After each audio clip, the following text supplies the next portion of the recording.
Hello भाई, राम राम सब ने। आज हम हरियाणा में मुगलों के विरुद्ध विद्रोह जो हुए थे ना, वो वाला टॉपिक है, ये करेंगे। तो मुगलों के विरुद्ध विद्रोह हुए थे हरियाणा में, ये टॉपिक है, ये करेंगे। अकबर की धर्मनिरपेक्ष नीति के कारण हरियाणा के लोग संतुष्ट रहे। तो अकबर के शासनकाल में हरियाणा के लोगों ने कोई विद्रोह नहीं किया। वे अकबर की जो धर्मनिरपेक्ष नीति थी उसके कारण संतुष्ट थे। अकबर ने जो हरियाणा की जनता थी उनके साथ कोई भेदभाव नहीं किया, सभी धर्मों को समान माना, और उसके कारण अकबर के शासनकाल में हरियाणा के लोगों ने कोई भी विद्रोह नहीं किया। हरियाणा ने औरंगजेब की सांप्रदायिक नीतियों का खुलकर विरोध किया।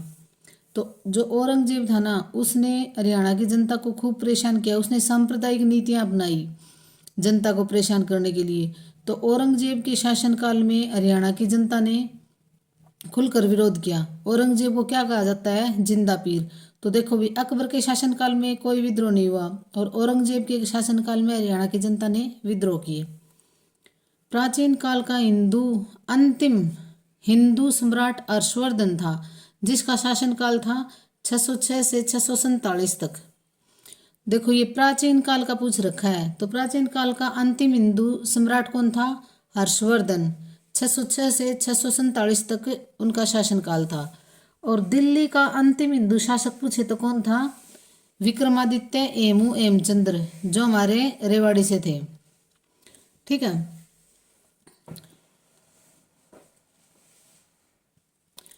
उसके बाद में बंदा बहादुर ने 1710 में इन परगनों पर विजय प्राप्त की तथा मुगल सम्राट ने राजपूत राजाओं की सहायता से इन्हें वापस जीता। तो बंदा बहादुर ने क्या किया था? 1710 में इन परगनों पर विजय प्राप्त की तथा मुगल सम्राट ने राजपूत राजाओं की सहायता से इन्हें वापस जीत लिया। तो ये कौन कौन से थे? अम्बाला, यमुनानगर, कुरुक्षेत्र, कैथल, करनाल, जींद, सोनीपत और रोहतक। बंदा बहादुर का हेडक्वार्टर कौन सा था? सीरी खंडा। ये कहाँ है? सीरी खंडा सोनीपत में। तो बंदा बहादुर ने कौन कौन से प्रांतों को जीता था? अम्बाला, यमुनानगर, कुरुक्षेत्र, कैथल, करनाल, जींद, सोनीपत और रोहतक। तो अम्बाला से जो रोहतक के बीच के जो ये थे ना, 1 2 3 4 5 6 7 8 थे ये। और बंदा बहादुर जो थे उनका हेडक्वार्टर कौन सा था? सीरी खंडा। सीरी खंडा कहाँ है? सोनीपत में। ये मोस्ट इंपॉर्टेंट क्वेश्चन है, अभी पूछ लेते हैं। बंदा बहादुर का हेडक्वार्टर कौन सा था? सीरी खंडा सोनीपत में है। हाथी सिंह बड़गुजर। देखो, हाथी सिंह बड़गुजर कहाँ थे? गुरुग्राम के बादशाहपुर में। हाथी सिंह बड़गुजर ने औरंगजेब के विरुद्ध विद्रोह किया। तो हाथी सिंह बड़गुजर ने औरंगजेब के विरुद्ध विद्रोह किया था। और इसको दबाया किसने था? नंदराम अहीर ने इस विद्रोह को दबाया था। देखो, ये नंदराम अहीर औरंगजेब से मिला हुआ था।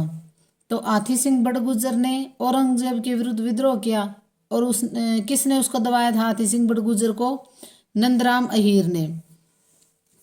रेवाड़ी में कौन था? एमू का तरदी बेग के साथ युद्ध तुगलकाबाद में हुआ था। एमू का दिल्ली पर अधिकार।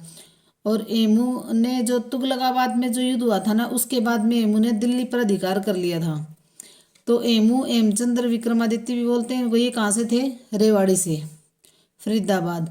1760 में बलरामगढ़ में शक्तिशाली जाट राज्य का उदय हुआ। तो कहाँ हुआ था? बलरामगढ़ में शक्तिशाली जाट राज्य का उदय हुआ था।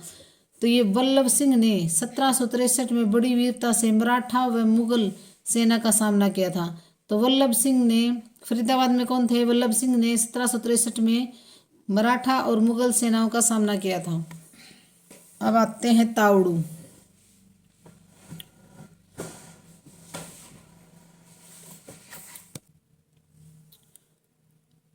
तावड़ू तावड़ू मेवात के सांवलिया मेव नामक सरदार ने मुगलों के विरुद्ध विद्रोह किया।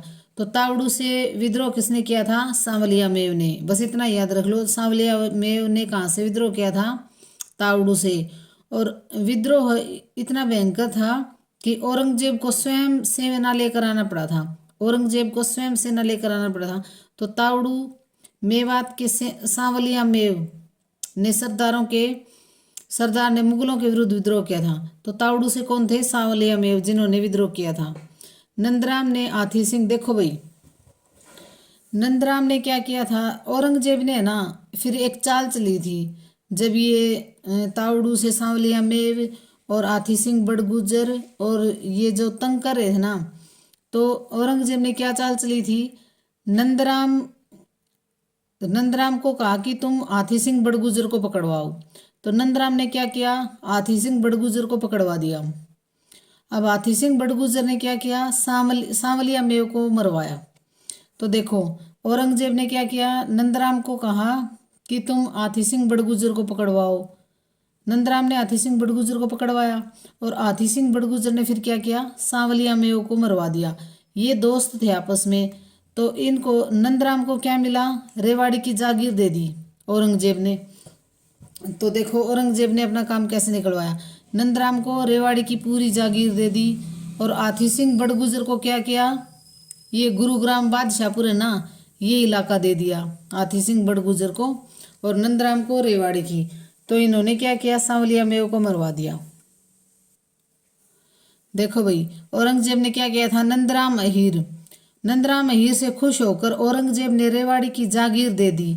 उसके उत्तराधिकारियों ने स्वयं को स्वतंत्र घोषित कर दिया और जो उसके उत्तराधिकारी थे ना, उनको कह दिया भाई तुम यहाँ पे, मतलब ये जागीर तुम्हारी है। उन्होंने खुद को स्वतंत्र घोषित कर दिया कि भी तुम यहाँ से टैक्स लो और अपने मौज करो। तो नंदराम अहीर को क्या मिला, रेवाड़ी की जागीर दे दी थी। सतनामी विद्रोह, सतनामी विद्रोह, अब सतनामी विद्रोह के बारे में पढ़ेंगे। यह एक धार्मिक आंदोलन था जिसकी शुरुआत बिजेसर निवासी वीरबान ने 1657 में की थी। तो सतनामी विद्रोह क्या था, एक धार्मिक आंदोलन था जिसकी शुरुआत बिजेसर निवासी वीरबान ने 1657 में की थी। 1657 में की थी। इन्हें मुंडिया भी कहा जाता था। जो सतनामी थे ना, वो अपने बालों को मुंड के रखते थे, तो इसीलिए इन्हें मुंडिया भी कहा जाता था। जो नारनौल के आसपास निवास करते थे। तो ये सतनामी कहाँ थे, नारनौल के आसपास निवास करते थे और औरंगजेब की धार्मिक नीति से रोष था। और जो सतनामी थे ना, वो औरंगजेब से बिल्कुल भी खुश नहीं थे। 1672 में मुगल सेना से इनका संघर्ष हो गया। सतनामियों ने सैनिकों के हथियार छीन लिए। दोनों सेनाओं के बीच नारनौल के निकट युद्ध हुआ जिसमें 5000 सतनामी मारे गए। तो देखो भाई सतनामी विद्रोह क्या था, सतनामी है ना बहुत मतलब शांत स्वभाव के थे और ये रैदास को बहुत ज़्यादा मानते थे, रैदास रविदास को। तो यह एक धार्मिक आंदोलन था जिसकी शुरुआत बिजेसर निवासी वीरबान ने की थी 1657 में। और इन्हें मुंडिया भी कहा जाता था, सतनामियों को मुंडिया भी कहा जाता था क्योंकि अपने बालों को मूंड के रखते थे। और ये कहाँ थे, नारनौल के आसपास थे। औरंगजेब की धार्मिक नीति से इनमें रोष था, तो ये औरंगजेब से बिल्कुल भी खुश नहीं थे। 1672 में मुगल सेना से इनका संघर्ष हो गया।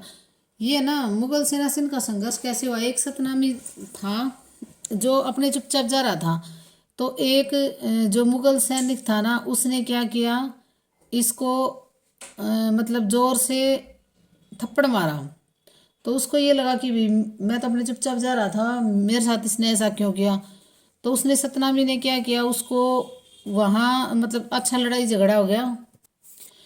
तो जो सतनामी था ना, वो अच्छा लंबा तगड़ा था। उसने जो मुगल सैनिक था ना, उसकी अच्छी पिटाई कर दी।